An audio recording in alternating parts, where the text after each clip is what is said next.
दोस्तों, American multinational company Berkshire Hathaway के vice chairman Charlie Munger, जिन्हें अमेरिकन मनी मैग्नेट कहा जाता था, यानी अगर वो डूबी हुई कंपनी के सर पर भी हाथ रखते तो वो इतनी बड़ी हो जाती कि उनकी इन्वेस्टमेंट कई गुना बढ़ जाती थी। दुनिया के सबसे इंटेलिजेंट इन्वेस्टर वॉरेन बफेट उन्हें अपना राइट हैंड और बड़ा भाई मानते थे। उन्होंने अपनी कंपनी के इन्वेस्टर्स को हजारों गुना फायदा करवाया और खुद भी अरबों खरबों रुपए कमाए।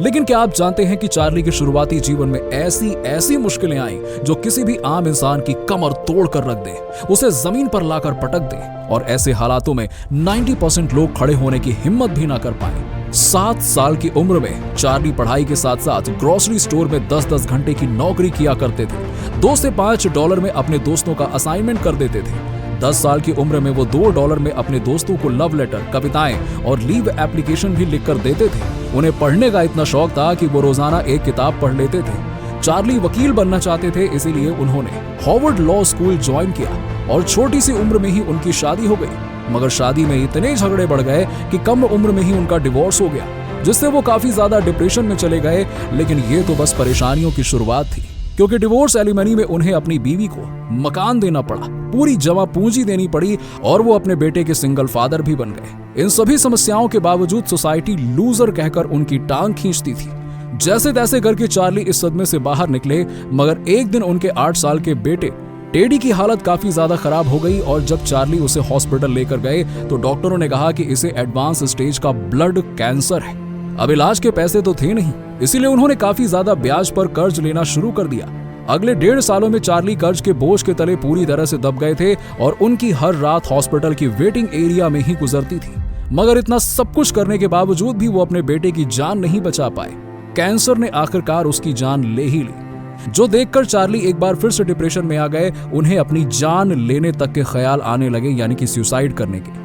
लेकिन उन्होंने कहा कि मैं जिंदगी के सामने हार नहीं मानूंगा और धीरे धीरे एडवोकेट का काम शुरू करके अपना कर्जा उतारा और 3 साल बाद उन्होंने आखिरकार दूसरी शादी की। तभी उनकी लॉ फर्म बंद हो गई और वो ट्रॉमा में आ गए, जिसके बाद उन्होंने एक इन्वेस्टमेंट फर्म खोली जो कि 6 महीने बाद चलकर बंद हो गई और एक और ट्रॉमा आ गया। लेकिन उन्होंने खुद को संभाला, मगर समस्याएं खत्म होने का नाम नहीं ले रही थी। इसी बीच उन्हें आंखों में मोतियाबिंद यानी कि कैटरेक्ट हो गया, लेकिन क्योंकि उस वक्त इसका इतना सटीक इलाज नहीं होता था और सर्जरी के दौरान उनकी एक आंख की रोशनी भी पूरी तरह से चली गई और डॉक्टरों ने यह कहा कि उनकी दूसरी आंख भी अंधी हो सकती है। लेकिन चार्ली ने यहां पर भी हार नहीं मानी और ब्राइल सीखने का निर्णय लिया।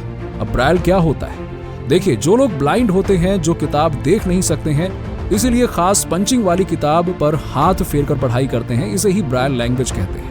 लेकिन लकीली चार्ली की दूसरी आंख की रोशनी नहीं गई, जिसके बाद उन्होंने कई अच्छे इन्वेस्टमेंट किए और वॉरेन बफेट ने उन्हें अपना इन्वेस्टमेंट एडवाइजर बना लिया।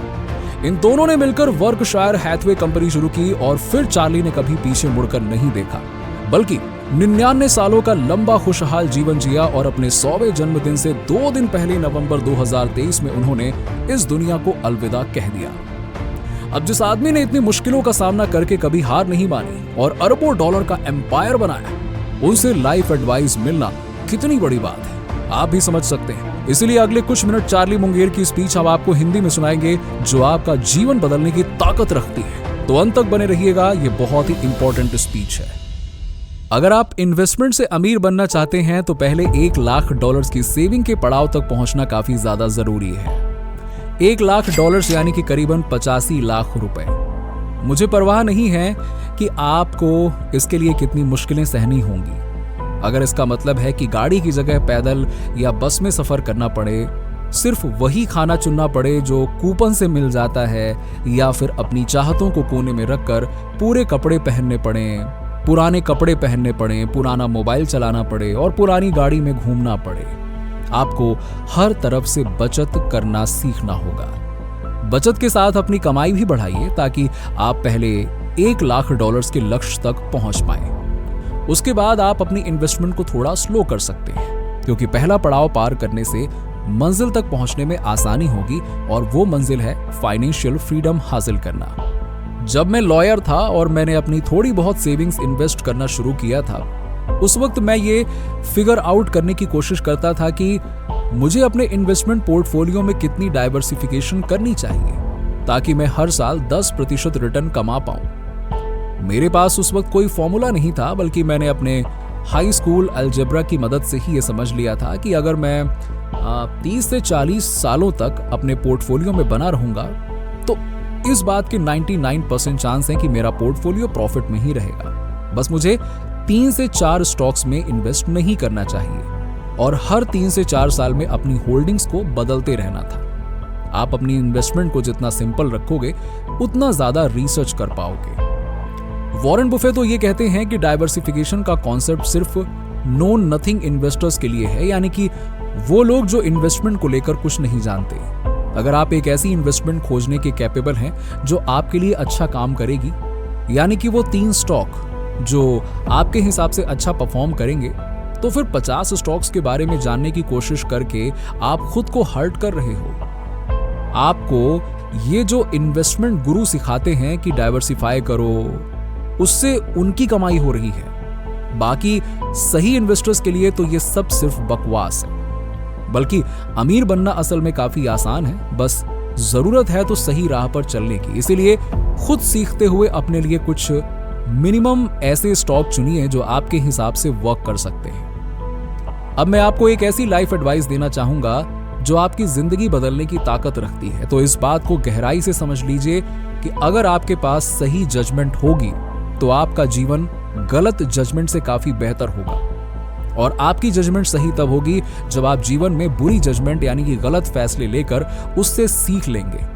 इसलिए आपको हमेशा खुद को और अपने जीवन को बेहतर बनाने की कोशिश करते रहना है। अगर आप ऐसा नहीं करते हैं तो आपका जीवन बेहतर बनने का कोई चांस नहीं होगा। जब भी कोई मुझसे पूछता है कि आप लॉन्ग एंड हैप्पी लाइफ का क्या सीक्रेट बताना चाहेंगे, तो मैं कहता हूं कि ये काफी आसान है।